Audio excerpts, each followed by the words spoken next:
Okay, welcome back to our online class. Today our discussion will be about chapter 14, so please open a book. It will be on page wait a second, I lost it. Here, 403. So as you can see from the preview, we have three types of noun clauses. The first one here is let me type it here. This is the first one. Yep, that's the first. Noun clauses that begin with a question word. And the second type of these noun clauses would be this one. Noun clauses that begin with if or whether. I put the number here. And the third one should be this one. Noun clauses that begin with that. So before we go to the detail of this lesson, let me ask you a few things about noun clauses first. What is the meaning of noun clauses anyway? Can you try to answer that first before I tell the definition? Okay, the definition of noun clause is a clause that functions as a noun. So here again, the meaning of clause is a combination of words that have subject and a verb. That is called a clause. And a noun, of course, you know the meaning of noun is. So any clauses that functions as a noun is called as a noun clause. So what are the functions of a noun? Let me type it here so you can see it. The first one here as the function of a noun is, the first one is as a subject of a sentence. And the second one is as an object of a verb. And the third one here is as an object of prepositions.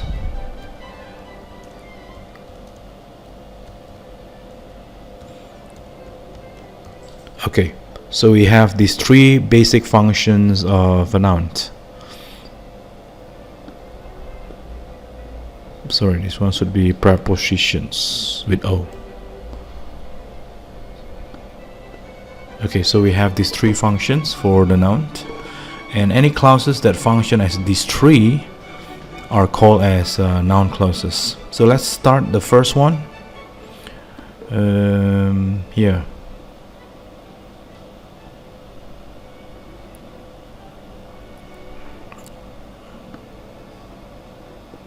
Okay, the first type is, like I said before, noun clauses that begin with a question word. So as question words, to remind you, we have things like this: when, where, why, how, and so on. Actually, we have these 1, 2, 3, 4, 5, 6, 7, 8, 9. All of these are always used to introduce a noun clause. But what confuses students is sometimes, many times these words are used in questions. And then students get confused whether it's a questions or a noun clause.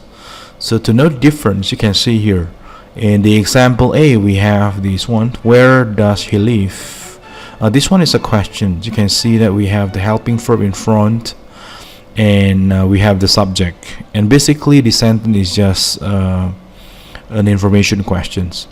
But in the second one, where he lives, here we don't have the helping verb, and it is a part of another clause actually. So this one is called as a noun clause. So noun clause is a subordinate clause, is not a main clause. So if you see the sentence on this, I don't know where he lives. Where he lives is the noun clause, and I don't know is the main clause. And you have to change that according to the tenses as well.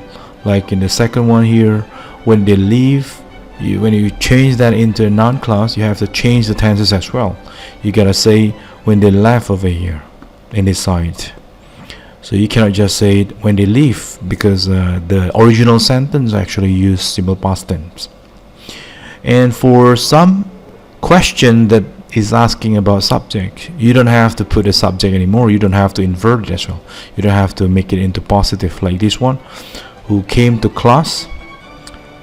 For the noun clause, you just put it directly like this, the same thing. You don't have to convert anything, you don't have to invert anything.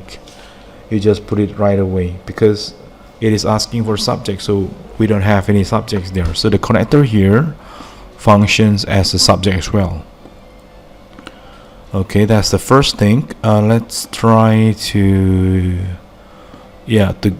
to answer a few numbers of this. Number 3, what do you think? Do you think this is a noun clause or questions? So if according to the directions here, if it is a questions, then you have to capitalize the first letter of the first word and give a question mark. But if it is a noun clause, you only need to plus I don't know in front and a period to make a sentence. So for example, number 3 here, what do you think? Do you think this is a noun clause or information questions? So to know that easily, you just see the position of the helping verb and the subject. If like this, the subject comes first before the helping verb, then this should be a noun clause. So for the noun clause, you just need to plus I don't know here. Okay, let me guess it. Let me plus it here. I don't know. Okay, sorry. Yep. I don't know where she's living, and then in this side you just need to plus a full stop. And the next one, number 4 here, and you see the sentence here is where is she living? So you see the position of the subject and the be verb. It's the helping verb comes before the subject. Then this should be a questions. So if it is a question, you just need to change the first word, the first letter, the first word into capital. So W here has to be capital. So it will be W like this. And in the end here, you gotta put a question mark. You gotta put a question mark there, right? So let me put a question mark. Yep, something like that actually. Okay, the rest you can do by yourself. If you have any questions, you can ask me in the meeting later, in the Zoom meeting. Now I will continue to the next session.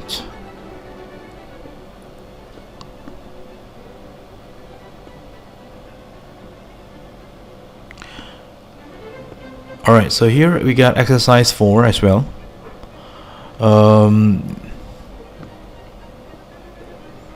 So here you have to complete the sentences with the words in parentheses. So like number 2 here, do you know where blank blank blank? What do you think the feeling should be here? Okay, so the answer should be where Jason works. It should be where Jason works. The Jason should be capital here. Sorry, because I'm holding a microphone, is a bit hard to type with 2 hands. So you just remember this should be capital. And second one here is this should be a question. So you gotta say, where does Jason work? Yeah, things like that actually. Alright, so you can try to do the rest by yourself. Okay, the next part is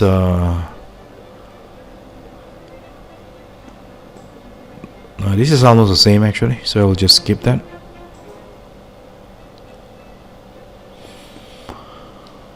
Okay, the second part of the noun clause is noun clauses that begin with if or whether.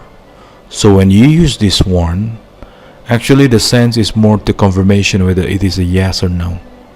So it is not asking about information about a place or reason or whatever. It's just a confirmation whether it is a yes or no. So for example, you can see this one. In A we got the questions like, is Eric at home?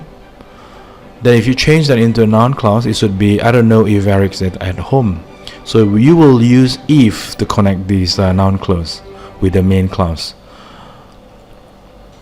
So beside if, you can use whether as well, or you can plus or not at the back here.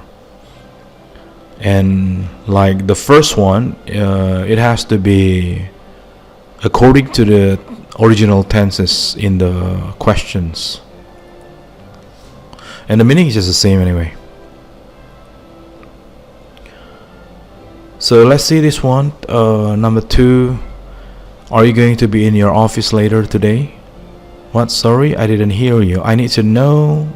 Yeah, so here for the connector you can use if or whether. So let me type it here, if whether, and then you will put it into a positive. You are going to be in your office later today, something like that. And number 3, or you can plus or not there, but the or not should be here. Yep. Okay, number 3, do all birds have feathers? Well, I don't really know for sure if or whether all birds have feathers. Actually, you just put it inside there.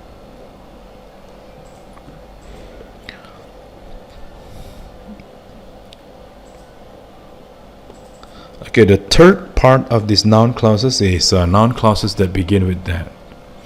So this one is quite different from the previous 2. If the first one is noun clauses that begin with question word, it has a sense of question inside.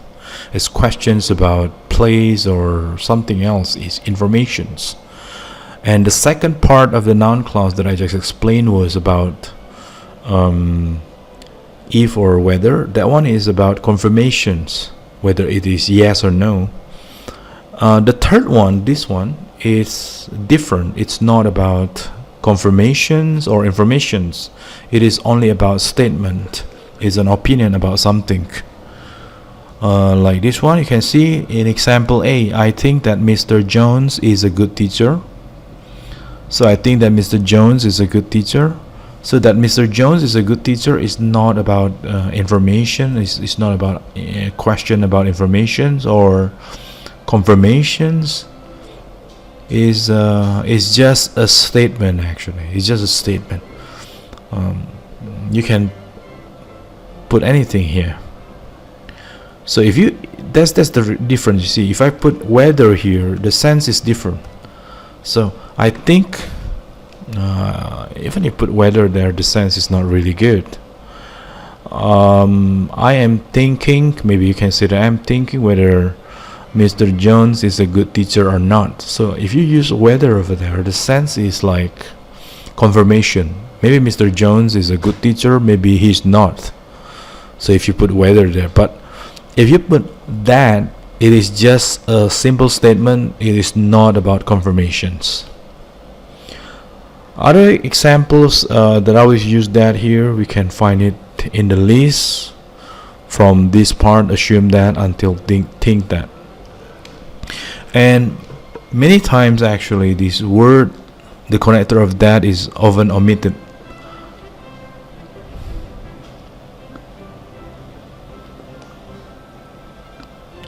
So like this one, number 2, you can see that the position of that should be here. I dream that. And here should be I believe that. And here should be number 4 is I know that and I assume that.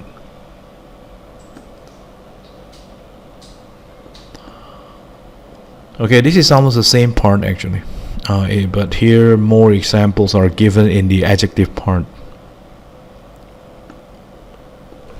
So I'll continue to the next section. The next section should be alright. Before the next section, let's see this one, substituting so for that clause in conversational responses. Mostly in speaking, you don't want to speak too long. You want to shorten everything as simple as possible. So the same thing goes to this that clause, like this one. Let's say the questions that is asked to us is like in A, is Anna from Peru? So the long version of this answer can be I think that Anna is from Peru. That can be done as well. It's not wrong, but it's too long. In another way, you can just say I think so with the same meaning anyway. So you are saving like so many words there.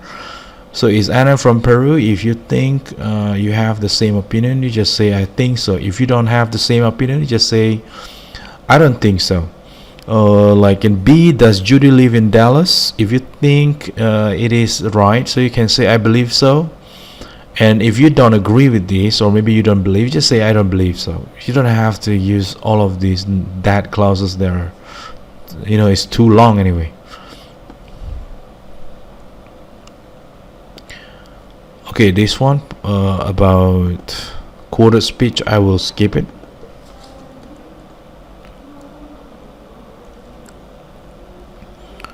Alright, the third part actually should be the fourth part, right? But this is still almost the same as the third part. So let's call this as the third part, part B.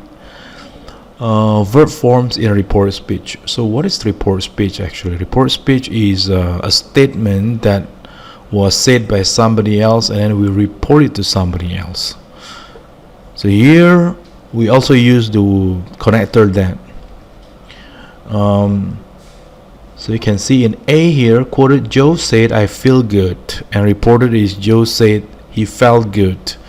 So the that here is already eliminated actually, but it's okay to use that here. This is just entirely up to you. You can plus that or not, doesn't matter actually. Joe said that he felt good is your choice whether you want to use that or not. But first, if you want to change that into report speech, of course you gotta change the pronouns and you gotta change the tenses as well. So we got some basic guidelines here. Like for the present tenses, you gotta change into past tenses. For the past present progressive, you gotta change into past progressive. So basically, the present goes to past, and the past goes to past perfect. But what about this one? Maybe you ask me the question, what about this one? This one doesn't change tenses inside the sentence.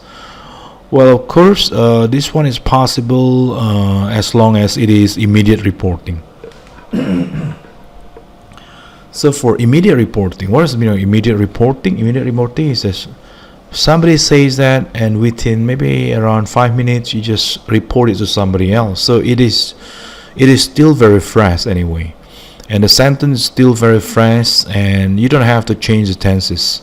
So if the person originally said simple present, then you just say that in simple present. But remember, the reporting should be immediate. That means immediate here within maybe 5 minutes or more or less actually.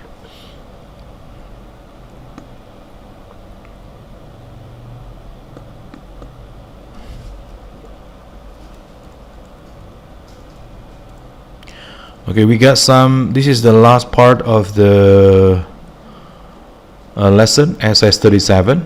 We got error analysis. So here you can see this number 2. I don't know what is your email address. So what is the mistake of this? It should be this one, right? It should be what your email address is. And this one you gotta eliminate the you gotta delete the so. I think that Mr. Lee is out of town, so please try to do the rest of the numbers. In the Zoom meeting we will discuss more about this. If you have any questions, save it first and ask me during the Zoom session. I'll see you later. Thank you.